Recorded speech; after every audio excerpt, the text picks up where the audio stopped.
Bismillahirrahmanirrahim. Assalamualaikum warahmatullahi wabarakatuh. Waalaikumsalam warahmatullahi wabarakatuh. Alhamdulillahirabbil alamin wassalatu wassalamu ala asrofil anbiya'i wal mursalin wa ala alihi washabihi ajmain amma ba'du. Hai sobat podcast FAI Unisula semuanya, jumpa lagi dengan saya dan pada kesempatan kali ini saya bersama dengan Ustadz Haji Samsudin Salim SAG MAG. Assalamualaikum Ustadz. Waalaikumsalam. Alhamdulillah Tetap sehat. semangat ya. Insya Meskipun dalam Allah keadaan berpuasa tetap iya. produktif. Insya Allah Ustadz. Insya Allah. Baik teman-teman semuanya, sahabat podcast FAI, beliau merupakan dosen Fakultas Agama Islam Unisula dan beberapa juga menjabat selain dosen adalah sebagai Komisi Seni Budaya dan Peradaban Islam MUI Jateng. Betul ya Ustadz ya? Sebagai Sekretaris 1 IPHI Jateng dan sebagai pengawas jadi Yayasan Rumah Sakit Islam Gigi dan Mulut Sultan Agung. Alhamdulillah pada kali ini kita bersama dengan Ustadz Samsudin dan beliau itu akan memberikan materi untuk kita sama-sama mengikuti manfaat puasa bagi kesehatan jasmani dan rohani, khususnya di bulan puasa Ramadan ini. Ya, Ustadz izin bertanya, kira-kira apa pengalaman spiritual yang dirasakan oleh orang yang berpuasa di bulan suci Ramadan, Ustadz? Iya, saya akan mengawali jawaban dari pertanyaan tentang pengalaman spiritual.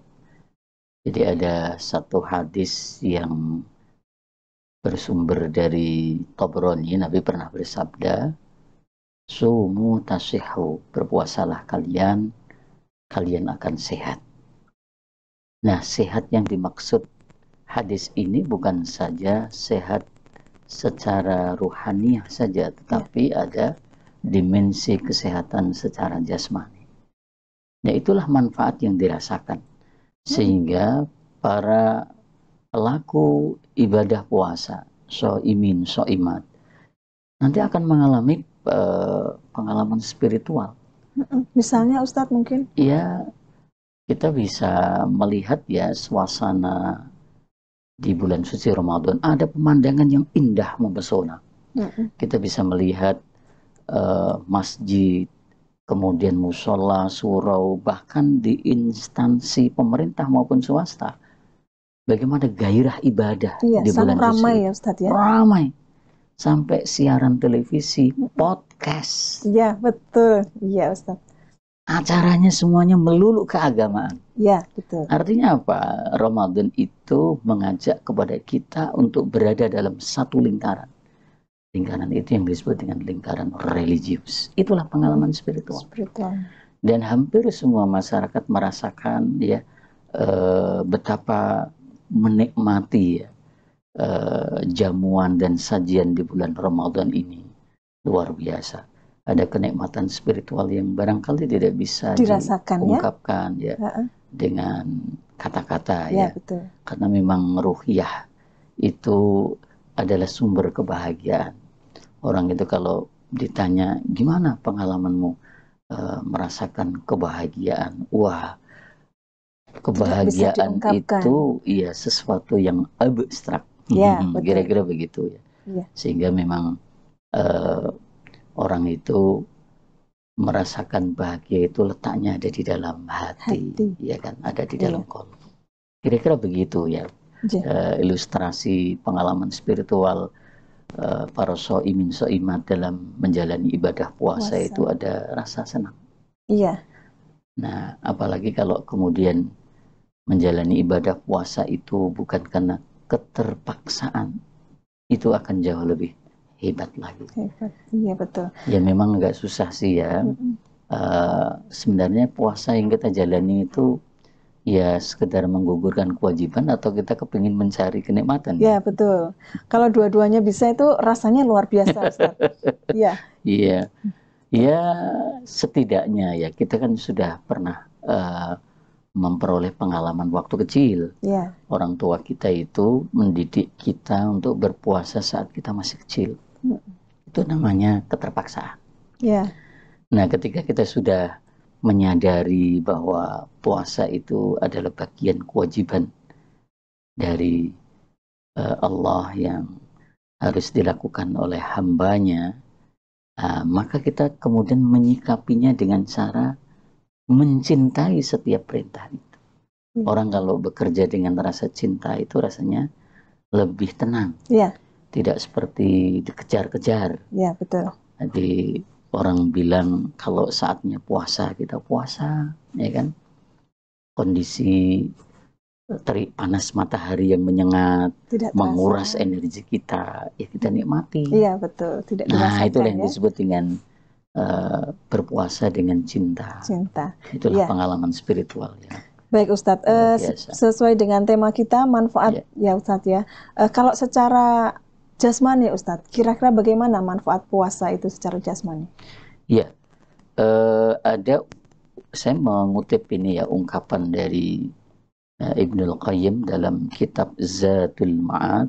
Beliau mengatakan asyamu yakunu lahu ta'thirun qawiyun. Puasa itu memiliki pengaruh yang sangat kuat ya. Nah, apa yang pertama adalah fi tadhhiril qalbi, dalam pembersihan hati. Yang kedua, wa islahil badani, dan perbaikan ragawi. Nah, ada dua hal ini. Jadi yang pertama, pembersihan hati berarti aspek spiritual tadi. Ya, aspek ruhiyah. Lalu yang kedua, wa islahil badani. Jadi kalau kita membaca banyak tulisan para ilmuwan yang sudah melakukan penelitian tentang puasa, misalnya Profesor Yoshinori dari Jepang, itu mengatakan bahwa ibadah puasa yang kita jalani itu memberikan pengaruh yang positif terhadap dimensi kesehatan kita. Jadi orang yang berpuasa itu dia akan mengalami proses detoksifikasi secara alami. Jadi keluarnya racun dalam tubuh kita itu ya berjalan secara natural. Oh iya. Nah, itu satu. Lalu yang kedua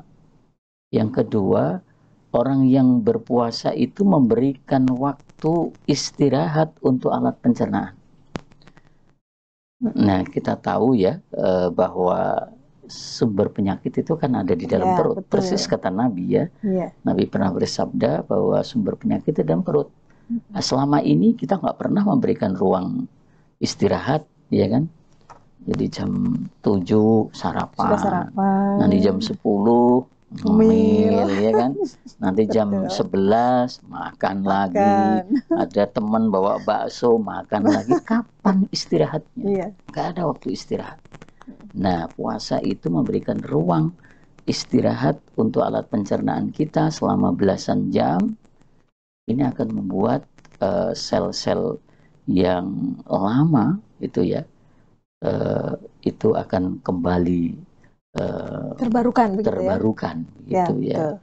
Dan kita tahu bahwa ketika kondisi tubuh ini membaik ya, orang berpuasa itu kan kolesterol darahnya kan turun, tensinya turun. Kata Pak Dokter kan begitu. Oh, bukan malah naik Ustadz. Kalau orang lapar kan biasanya hawanya itu bawaannya maunya marah gitu itu ya. Dia makanya ini aspek rohaniahnya di situ.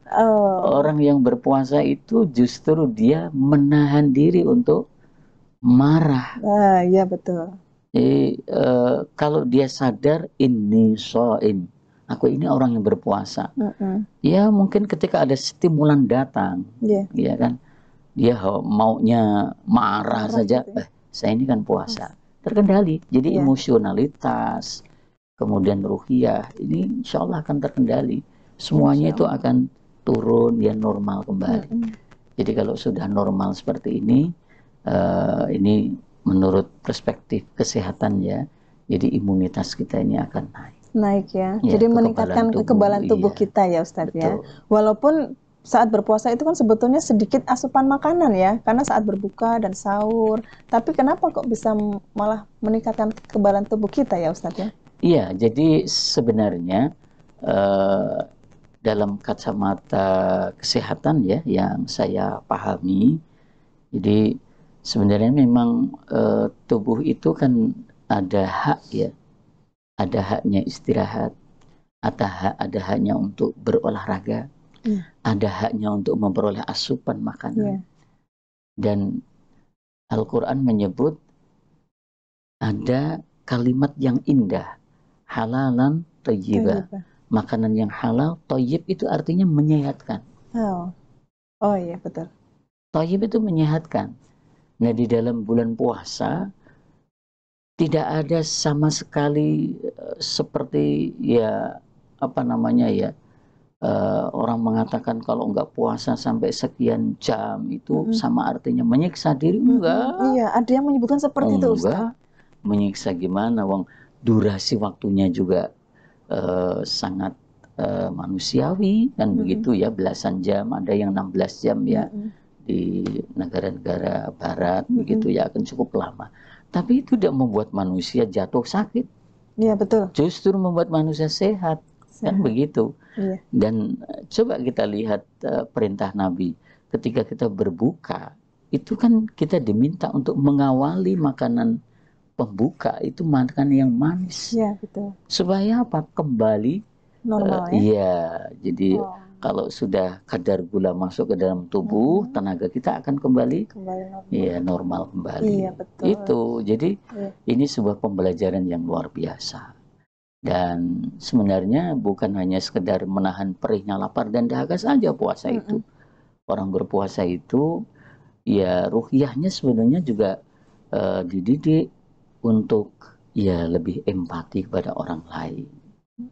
Mungkin di luar bulan Ramadan dia menikmati makan sesukanya, ya kan, makanan yang beragam jenis menunya. Nah, ketika puasa kan sangat terbatas. Ya, betul. Dia akan merasakan ada empati, ya Allah. Betapa saudara-saudaraku yang susah mencari sesuap nasi ternyata seperti ini. Iya. Maka ini kemudian menimbulkan solidaritas sesama Muslim, iya, berbagi. Selain juga melatih kita untuk lebih disiplin ya Ustadz ya. Iya, betul. Jadi memang puasa itu ya memiliki manfaat yang holistik kalau menurut saya. Jadi tidak hanya sekedar ragawi saja, kemudian juga ada manfaat secara ruhaniyah, dan satu lagi manfaat yang bersifat ijtimaiyah, jadi sosial. Oh iya, sosial. Iya, sosial. Berempati itu ya. Iya, jadi orang itu ditempa untuk memiliki solidaritas sosial, kepekaan sosial terhadap sesama. Lihat saja bagaimana apa namanya, kegiatan-kegiatan buka bersama dengan anak yatim, buka bersama dengan orang panti jompo, sebagai bentuk toleransi ya. Itu ya, sebagai bentuk solidaritas kita kepada sesama. Iya, kira-kira begitu. Baik Ustadz. Baik sahabat podcast FAI sekalian, apa yang disampaikan Ustadz Samsudin tadi adalah puasa. Manfaat dari puasa itu ada 3, secara rohani, selain juga jasmani, juga sebagai bentuk solidaritas terhadap sesama. Semoga bulan puasa Ramadan di kali ini bisa meningkatkan keimanan dan ketakwaan kita sebagai umat muslim kepada Allah SWT, dan juga memberikan manfaat secara rohani juga jasmani, sehingga kita lebih bisa memperbaiki diri dan kita juga lebih berempati kepada sesama seperti yang sudah dipaparkan oleh Ustadz Samsudin tadi. Demikian Ustadz Samsudin pertemuan kita pada kali ini. Terima kasih atas waktunya. Semoga kita bisa berjumpa kembali di lain kesempatan Ustadz. Insya Allah. Semoga sehat selalu Ustadz. Amin. Amin ya rabbal alamin. Mari kita tutup dengan membaca hamdalah. Alhamdulillahirabbil alamin. Assalamualaikum warahmatullahi wabarakatuh. Waalaikumsalam. Terima kasih Ustadz. Masih kembali.